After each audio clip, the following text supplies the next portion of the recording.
கதையின் பெயர் மீரா என்னும் வாத்து. ஓர் அடர்ந்த காட்டின் வெளிப்புறத்தில் பல வாத்துகள் வாழ்ந்து கொண்டு வந்தன. அனைவரும் ஒற்றுமையாக மற்றும் மகிழ்ச்சியோடு இருந்தனர். இந்த இடத்தில் ஓர் ஆறு ஓடிக்கொண்டே அவ்வாற்றில் வாத்துகள் குளித்து இன்பமடைவர்.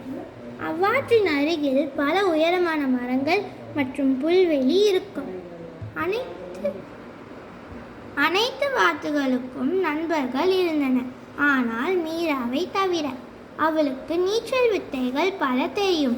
இதனால் மற்ற வாத்துகளுக்கு அவளின் மீது பொறாமை வந்துவிட்டது.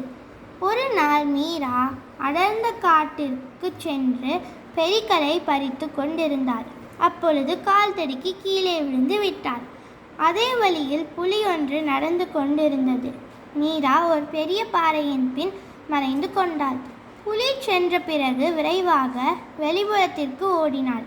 வெளிப்புறத்தில் அனைத்து வாத்துகளும் வேறு ஒரு காட்டிற்கு செல்ல தயாராய் கொண்டிருப்பதை கண்டு அதிர்ச்சி அடைந்தாள். அப்பொழுது வயதான வாத்து அவளிடம் வந்து, மீரா, வேட்டையர்கள் இங்கு வந்து கொண்டிருக்கின்றனர். நாம் விரைவாக ஏதாவது காட்டிற்கு சென்றாக வேண்டும் என்று கூறியது. காட்டில் உள்ள அனைத்து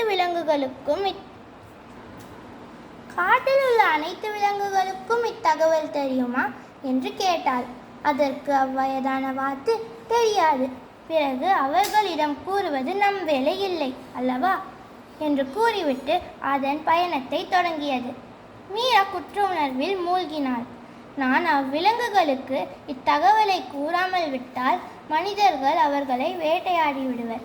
நான் இப்போதே சென்று அனைத்து விலங்குகளுக்கும் இத்தகவலை சொல்வேன். மீரா காட்டுக்குள்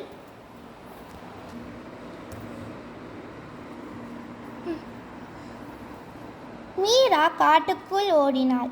மான்கள், முயல்கள், யானைகள் என்ற அனைத்து விலங்குகளிடமும் இத்தகவலை கூறினாள். இப்பொழுது மீரா காட்டின் தலைவனான சிங்கத்தை பார்க்க அதன் குகைக்கு சென்றாள். சிங்கம் அதன் குகைக்கு முன் உட்கார்ந்து கொண்டிருந்தது. என் குகையில் வாத்துக்கு என்ன வேலை? காட்டின் ராஜாவே, என்னை எதுவும் செய்து விடாதீர்கள். வேட்டையர்கள் இங்கு வந்து கொண்டிருக்கின்றனர். இதனால் நாம் அனைவரும் வேறு காட்டிற்கு செல்ல வேண்டும். சரி, பக்கத்தில் ஓர் காடு இருக்கிறது. அக்காட்டிற்கு அனைத்து விலங்குகளையும் செல்ல சொல்லிவிடு. மீரா அனைத்து விலங்குகளிடமும் பக்கத்தில் உள்ள காட்டிற்கு சென்று விடுங்கள் என்று கூறிவிட்டாள். பிறகு அனைத்து விலங்குகளும் அக்காட்டிற்கு சென்று விட்டன, மீரா உட்பட.